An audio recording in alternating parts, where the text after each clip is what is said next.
Cómo ganar amigos e influir sobre las personas, por Dale Carnegie. Primera parte, capítulo 1. Si quieres recoger miel, no des puntapiés a la colmena. El 7 de mayo de 1937, la ciudad de Nueva York presenció la más sensacional caza de un hombre jamás conocida en esta metrópoli. Al cabo de muchas semanas de persecución, 2 pistolas Crowley, el asesino, el pistolero que no bebía ni fumaba, se vio sorprendido, atrapado en el departamento de su novia en la avenida West End. 150 agentes de policía y pesquisas pusieron sitio a su escondite del último piso. Agujereando el techo, trataron de obligar a Crowley, el matador de vigilantes, a que saliera de allí por efecto del gas lacrimógeno. Luego, montaron ametralladoras en los edificios vecinos y durante más de una hora aquel barrio, uno de los más lujosos de Nueva York, reverberó con el estampido de los tiros de pistola y el tableteo de las ametralladoras. Crowley, agazapado tras un sillón bien acolchado, disparaba incesantemente contra la policía. 10,000 curiosos presenciaron la batalla. Nada parecido se había visto jamás en las aceras de Nueva York. Cuando Crowley fue finalmente capturado, el jefe de policía, Mulrooney, declaró que el famoso delincuente era uno de los criminales más peligrosos en la historia de Nueva York. Es capaz de matar, dijo, por cualquier motivo. Pero, ¿qué pensaba 2 pistolas Crowley de sí mismo? Lo sabemos, porque mientras la policía hacía fuego graneado contra su departamento, escribió una carta dirigida a quien corresponda.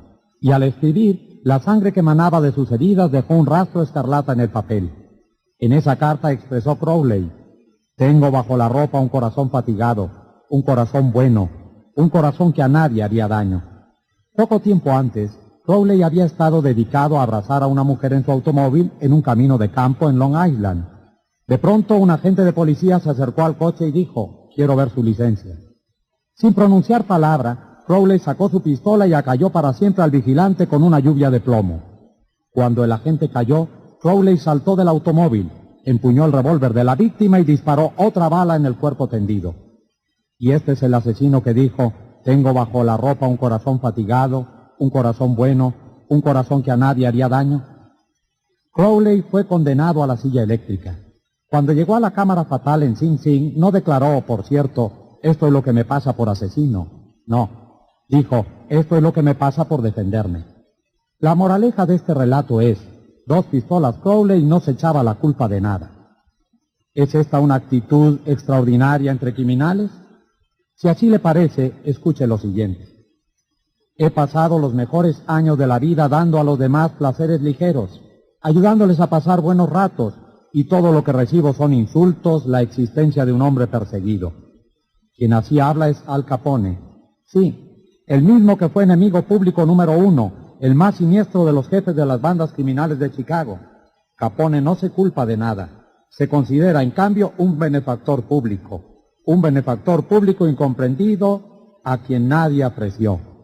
Y lo mismo pensaba Dutch Schultz, antes de morir por las balas de otros pistoleros en Newark. Dutch Schultz, uno de los más famosos criminales de Nueva York, aseguró en una entrevista para un diario que él era un benefactor público, y lo creía. He tenido interesante correspondencia con Lewis Luz, que fue alcalde de la famosa cárcel de Sing Sing en Nueva York, sobre este tema, y según él, pocos de los criminales que hay en Sing Sing se consideran hombres malos. Son tan humanos como usted o como yo. Así raciocinan, así lo explican todo. Pueden narrar las razones por las cuales tuvieron que forzar una caja de hierro o ser rápidos con el gatillo.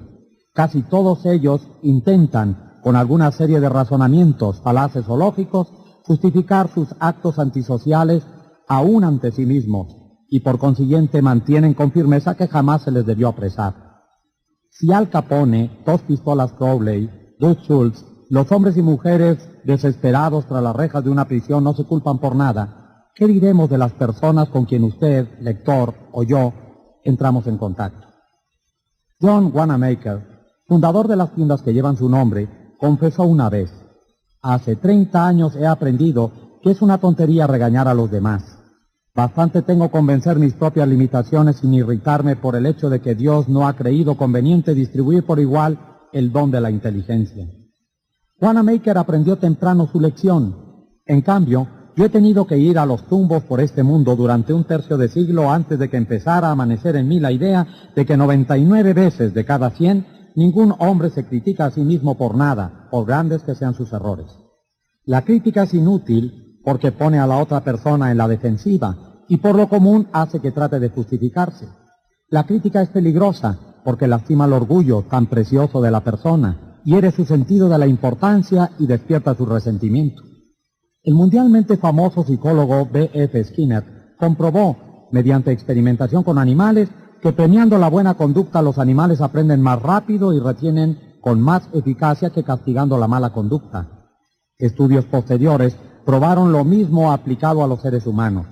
Por medio de la crítica nunca provocamos cambios duraderos y con frecuencia creamos resentimientos. Hans Seyle, otro gran psicólogo, dijo: tanto como anhelamos la aprobación, tememos la condena. El resentimiento que engendra la crítica puede desmoralizar empleados, miembros de la familia y amigos, y aún así no corrige la situación que se ha criticado. George B. Johnston, de Enid, Oklahoma, es el coordinador de seguridad de una compañía de construcción. Una de sus responsabilidades es hacer que los empleados usen sus cascos siempre que estén trabajando en una obra. Nos contó que cada vez que se encontraba con un obrero sin su casco, le ordenaba con mucha autoridad que cumpliera con las ordenanzas. Como resultado obtenía una obediencia desganada y con frecuencia los hombres volvían a quitarse el casco no bien les daba la espalda. Decidió probar un método diferente y cuando volvió a encontrar un obrero sin el casco, le preguntó si el casco le resultaba incómodo o no le iba bien. Después le recordó en tono amistoso que su misión era protegerlo de heridas y le sugirió que lo usara siempre que estuviera en la obra. El resultado de esta actitud fue una mayor obediencia a las reglas, sin resentimientos ni tensiones emocionales. En 1000 páginas de la historia se encuentran ejemplos de la inutilidad de la crítica. Tomemos, por ejemplo, la famosa disputa entre Teodoro Roosevelt y el presidente Taft. Una disputa que dividió al Partido Republicano, llevó a Woodrow Wilson a la Casa Blanca, escribió un nuevo capítulo en la Guerra Mundial y alteró la suerte de la historia. Recordemos rápidamente los hechos. Cuando Teodoro Roosevelt abandonó la Casa Blanca en 1908, ayudó a Taft a que se le eligiera como presidente y luego se fue a África a cazar leones. Al regresar estalló, censuró a Taft por su política conservadora, trató de ser ungido candidato a una tercera presidencia, formó el partido del Alce y estuvo a punto de demoler el republicano. En la elección que hubo después, William Howard Taft y el Partido Republicano vencieron solamente en 2 estados, Vermont y Utah, la derrota más desastrosa jamás conocida por el partido. Teodoro Roosevelt culpó a Taft, pero ¿se consideró culpable el presidente Taft? Claro que no. Con los ojos llenos de lágrimas dijo así: no veo cómo podía haber procedido de otro modo. ¿A quién se ha de echar la culpa? ¿A Roosevelt o a Taft? No lo sé. Francamente, ni me importa. Lo que trato de hacer ver es que todas las críticas que Teodoro Roosevelt no lograron persuadir a Taft de que se había equivocado. Solo consiguieron que Taft tratara de justificarse y que reiterase con lágrimas en los ojos: no veo cómo podía haber procedido de otro modo. O tomemos el ejemplo del escándalo del Teapot Dome Oil. Fue un asunto que hizo clamar de indignación a los diarios del país durante los primeros años de la década de los 20. Conmovió a la nación entera. Nada parecido había sucedido jamás en la vida pública norteamericana, al menos en la memoria contemporánea. Señalemos los hechos desnudos. Albert Fall, secretario del Interior en el gabinete del presidente Harding, tenía a su cargo ceder en arriendo las reservas petroleras del gobierno en Elk Hill y Teapot Dome, unas reservas que se habían dejado aparte para su empleo futuro por la Armada. El secretario Fall no efectuó una licitación, no señor. Entregó directamente el contrato, un negocio redondo, jugoso, a su amigo Edward L. Doheny. Y a su vez, Doheny hizo al secretario Fall un préstamo, según le placía llamar a esta operación, de $100,000. Luego, como la cosa más natural del mundo, el secretario Fall ordenó que las fuerzas de infantería de marina que había en la zona alejaran a los competidores cuyos pozos adyacentes absorbían petróleo de las reservas de Elk Hill. Estos competidores, desalojados de sus tierras a punta de bayoneta, corrieron a los tribunales y destaparon así públicamente el escándalo de Teapot Dome. Tal fue el clamor que la administración Harding quedó arruinada. La nación entera se sintió asqueada. El Partido Republicano estuvo a punto de verse destruido y Albert B. Fall purgó su condena tras las rejas de una cárcel. Fall fue condenado crudamente, censurado como lo han sido pocos hombres públicos. ¿Se arrepintió? Jamás. Años más tarde, Herbert Hoover dio a entender en un discurso público que la muerte del presidente Harding se había debido a la preocupación mental que sentía por la traición de un amigo. Cuando la señora Fall oyó esto, saltó de su silla, lloró, mostró los puños a su destino y gritó: ¿qué? ¿Harding traicionado por Fall? No, mi marido jamás traicionó a nadie. Todo el oro del mundo no alcanzaría a tentar a mi esposo a cometer un delito. Él fue el traicionado, a él fue a quien crucificaron. Ahí está, la naturaleza humana en acción, el malefactor que culpa a todos menos a sí mismo. Todos somos iguales, de modo que cuando usted o yo nos veamos inclinados un día cualquiera a criticar a alguien, recordemos a Al Capone, a Dos Pistolas Crowley y a Albert Fall. Comprendamos que las críticas son como palomas mensajeras, siempre vuelven al nido. Comprendamos que la persona a quien queremos corregir y censurar tratará de justificarse probablemente y de censurarnos a su vez. O, como el amable Taft, de decir: no veo cómo podía haber procedido de otro modo.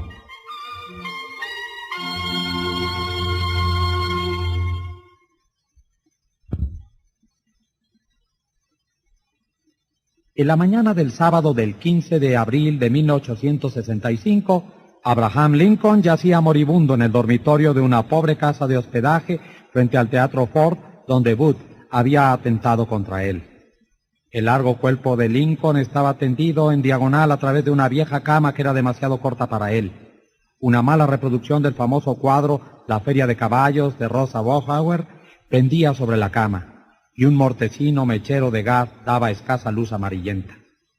Cuando Lincoln agonizaba, el secretario de guerra, Stanton, dijo: aquí yace el más perfecto gobernante que ha conocido jamás el mundo. ¿Cuál era el secreto de los triunfos de Lincoln en su trato con los hombres? Yo he estudiado durante 10 años la vida de Abraham Lincoln y dediqué 3 años enteros a escribir y repasar un libro titulado Lincoln el Desconocido. Creo haber hecho un estudio tan detallado y minucioso de la personalidad y la vida privada de Lincoln como es posible que haga un ser humano. Realicé un estudio especial del método de Lincoln para tratar con sus semejantes. ¿Se dedicaba a criticarlos? Sí, pues, cuando era joven. En el Valle Pigeon Creek, en Indiana, no solamente criticaba, sino que escribía cartas y poemas para burlarse de los demás, y los dejaba en los caminos campestres, en la seguridad de que alguien los encontraría. Una de esas cartas despertó resentimientos que duraron toda una generación. Aún después de empezar a practicar leyes como abogado en Springfield, Illinois, Lincoln atacaba abiertamente a sus rivales, en cartas que publicaban los periódicos, pero se excedió. En el otoño de 1842 se burló de un político irlandés, vano y batallador, que se llamaba James Shields. Lincoln le censuró crudamente en una carta anónima publicada por el Springfield Journal. El pueblo entero estalló en carcajadas. Shields, sensitivo y orgulloso, hirvió de indignación. Descubrió quién había escrito la carta, saltó en su caballo, buscó a Lincoln y lo desafió a duelo. Lincoln no quería pelear, se oponía a los duelos, pero no pudo evitarlo sin menoscabo para su honor. Tuvo la elección de las armas. Como tenía brazos muy largos, escogió sables de caballería. Tomó lecciones de esgrima de un militar de West Point y el día señalado, él y Shields se encontraron en un banco de arena del Mississippi dispuestos a luchar hasta la muerte. Por fortuna, a último momento intervinieron los padrinos y evitaron el duelo. Ese fue el incidente personal más significativo en la vida de Lincoln. Resultó para él una lección de valor incalculable en el arte de tratar con los demás. Nunca volvió a escribir una carta insultante, nunca volvió a burlarse del prójimo, y desde entonces casi nunca criticó a los demás. Una vez tras otra, durante la Guerra Civil, Lincoln puso un nuevo general al frente del ejército del Potomac, y cada uno a su turno, a Glenn, Pope, Burnside, Hooker, Meade, cometió algún trágico error e hizo que Lincoln recorriera su despacho a grandes pasos, presa de la desesperación. Media nación censuraba acremente a esos generales incompetentes, pero Lincoln, sin malicia para nadie, con caridad para todos, conservaba la calma. Una de sus máximas favoritas era: no juzguéis si no queréis ser juzgados. Y cuando la señora Lincoln y otras personas hablaban duramente de la gente del sur de los Estados Unidos, Lincoln respondía: no los censuréis, son tal como seríamos nosotros en circunstancias similares. Pero si un hombre ha tenido alguna vez la ocasión de criticar, ese hombre ha sido Lincoln, a buen seguro. Tomemos un ejemplo. La batalla de Gettysburg se libró en los primeros 3 días de julio de 1863. En la noche del 4 de julio, Lee comenzó su retirada hacia el sur, en tanto que una gran tormenta inundaba de lluvia la tierra. Cuando Lee llegó al Potomac con su ejército en derrota, encontró un río hinchado, embravecido, imposible de pasar, ante sus tropas y un ejército unionista victorioso tras ellas. Lee estaba como en una trampa. No podía escapar. Lincoln lo advirtió. Ahí se presentaba la oportunidad como enviada por el cielo, la oportunidad de copar al ejército de Lee y poner término inmediato a la guerra. Así, pues, con un hálito de gran esperanza, Lincoln ordenó a Meade que no convocara un consejo de guerra, que atacara inmediatamente a Lee. Lincoln telegrafió esas órdenes y envió un mensaje especial a Meade para instarlo a la acción instantánea. ¿Qué hizo el general Meade? Exactamente lo contrario de lo que se le decía. Convocó un consejo de guerra en directa violación a las órdenes de Lincoln. Vaciló, esperó, telegrafió todas sus excusas. Se negó rotundamente a atacar a Lee. Por fin bajaron las aguas y Lee escapó a través del Potomac con sus fuerzas. Lincoln estaba furioso. ¿Qué es esto?, gritó a su hijo Robert. ¡Gran Dios! ¿Qué es esto? Los teníamos al alcance de las manos, solo teníamos que estirarlas para que cayeran en nuestro poder, y sin embargo nada de lo que dije o hice logró que el ejército avanzara. En esas circunstancias, cualquier general podría haber vencido a Lee. Si yo hubiera ido, yo mismo lo podría haber derrotado. Con acerbo desencanto, Lincoln se sentó a escribir esta carta a Meade. Y recuérdese que en este periodo de su vida era sumamente conservador y remiso en su fraseología. De modo que esta carta, escrita por Lincoln en 1863, equivalía al reproche más severo. Mi querido general, no creo que comprenda usted la magnitud de la desgracia que representa la retirada de Lee. Estaba a nuestro alcance y su captura hubiera significado, en unión con nuestros otros triunfos recientes, el fin de la guerra. Ahora la guerra se prolongará indefinidamente. Si usted no consiguió atacar con fortuna a Lee el lunes último, ¿cómo logrará hacerlo ahora al sur del río, cuando solo puede llevar consigo unos pocos hombres, no más de las 2/3 de la fuerza de que disponía entonces? Sería irrazonable esperar, y yo no lo espero, que ahora pueda usted lograr mucho. Su mejor oportunidad ha desaparecido, y estoy indeciblemente angustiado a causa de ello. ¿Qué habrá hecho Meade al leer esta carta? Meade no vio jamás esta carta. Lincoln no la despachó. Fue hallada entre los papeles de Lincoln después de su muerte. Creo, y esto es solo una opinión, que después de escribirla, Lincoln miró por la ventana y se dijo: un momento, tal vez no debiera ser tan precipitado. Me es muy fácil, aquí sentado en la quietud de la Casa Blanca, ordenar a Meade que ataque. Pero si hubiese estado en Gettysburg y hubiese visto tanta sangre como ha visto Meade en la última semana, y si mis oídos hubiesen sido horadados por los clamores y los gritos de los heridos y moribundos, quizá no habría tenido tantas ansias de atacar. Si yo tuviese el tímido temperamento de Meade, quizá habría hecho lo mismo que él. De todos modos, es agua que ya ha pasado bajo el puente. Si envío esta carta, calmará mis sentimientos, pero haré que Meade trate de justificar sus actos. Haré que él me censure a su vez. Despertaré resquemores, disminuiré su utilidad futura como comandante y lo llevaré acaso a renunciar al ejército. Y Lincoln dejó a un lado la carta, porque por amarga experiencia había aprendido que las críticas y reproches acerbos son casi siempre inútiles.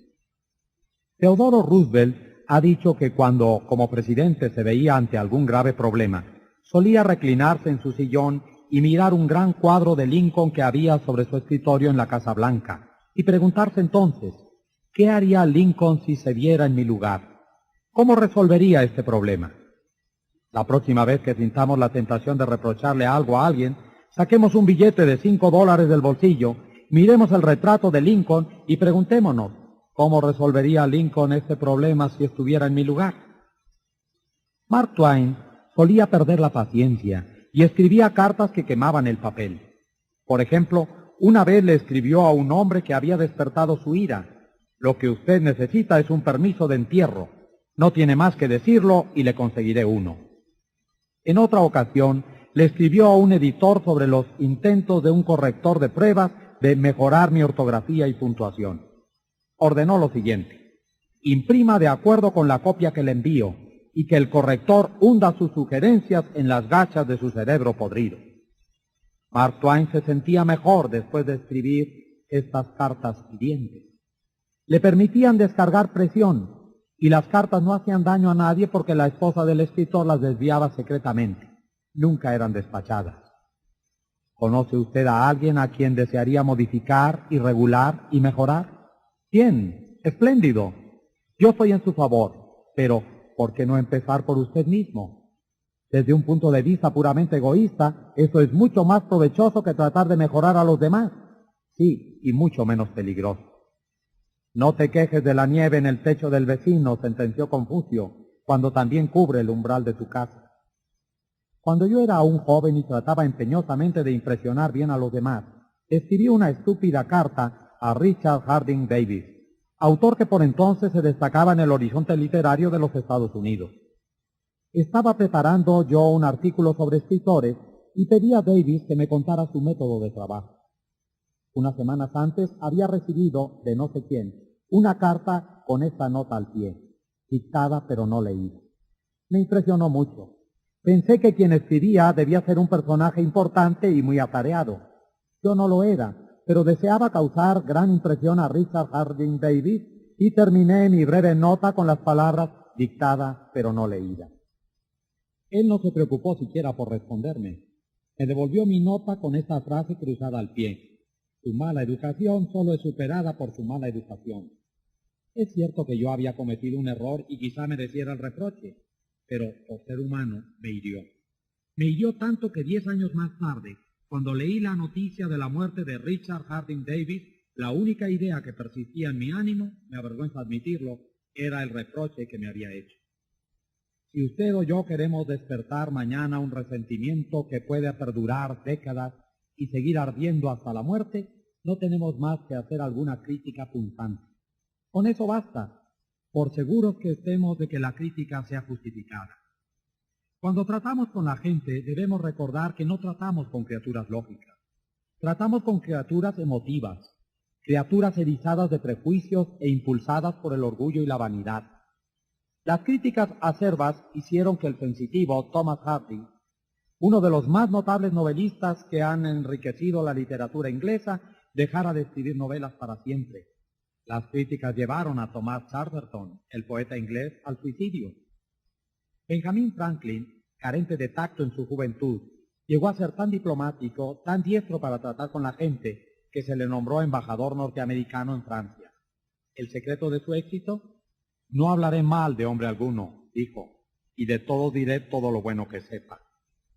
Cualquier tonto puede criticar, censurar y quejarse, y casi todos los tontos lo hacen. Pero se necesita carácter y dominio de sí mismo para ser comprensivo y capaz de perdonar. Un gran hombre, aseguró Carlyle, demuestra su grandeza por la forma en que trata a los pequeños. Bob Hoover, famoso piloto de pruebas y actor frecuente en espectáculos de aviación, volvía una vez a su casa en Los Ángeles de uno de esos espectáculos que se había realizado en San Diego. Tal como se describió el accidente en la revista Operaciones de Vuelo, a 100 metros de altura, los dos motores se apagaron súbitamente. Gracias a su habilidad, Hoover logró aterrizar, pero el avión quedó seriamente dañado, pese a que ninguno de sus ocupantes resultó herido. Lo primero que hizo Hoover después del aterrizaje de emergencia fue inspeccionar el tanque de combustible. Tal como lo sospechaba, el viejo avión a hélice, reliquia de la Segunda Guerra Mundial, había sido cargado con combustible de jet, en lugar de la gasolina común que consumía. Al volver al aeropuerto, pidió ver al mecánico que se había ocupado del avión. El joven estaba aterrorizado por su error.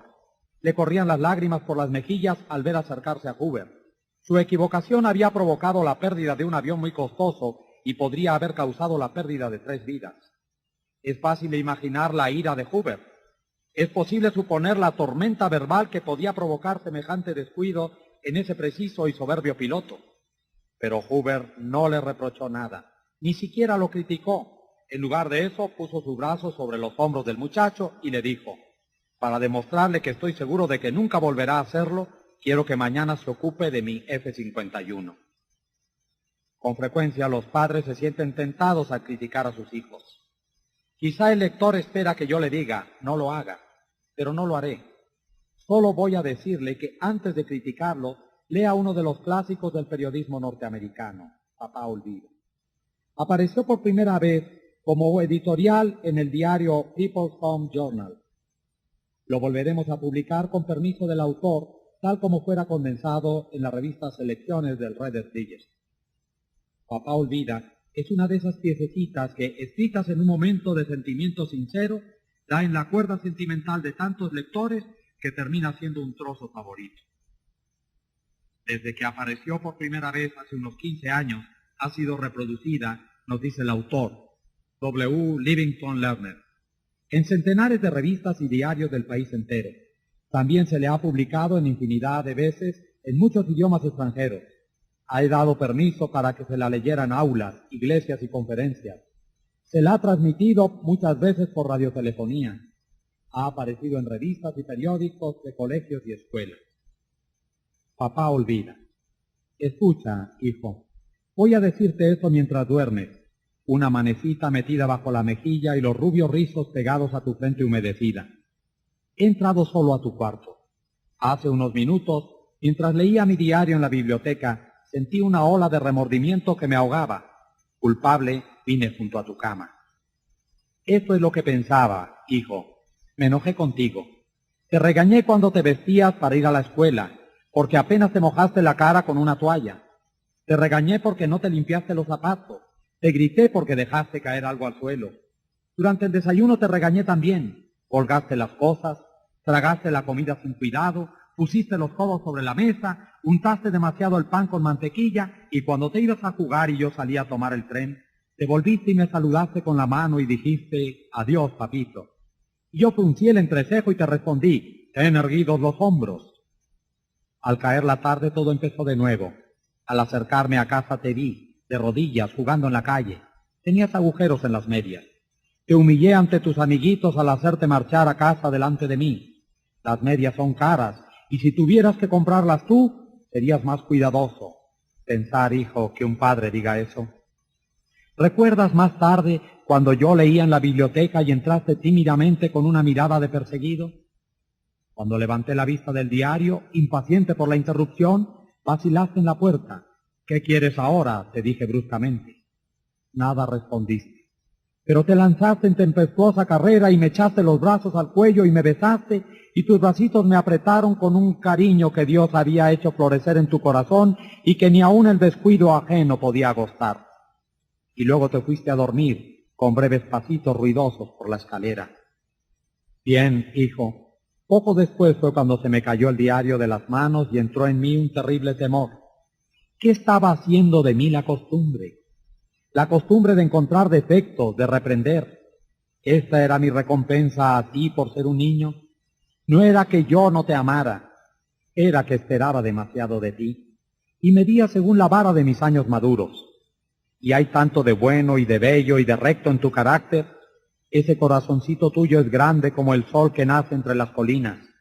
Así lo demostraste con tu espontáneo impulso de correr a besarme esta noche. Nada más que eso importa esta noche, hijo. He llegado hasta tu camita en la oscuridad y me he arrodillado, lleno de vergüenza. Es una pobre explicación.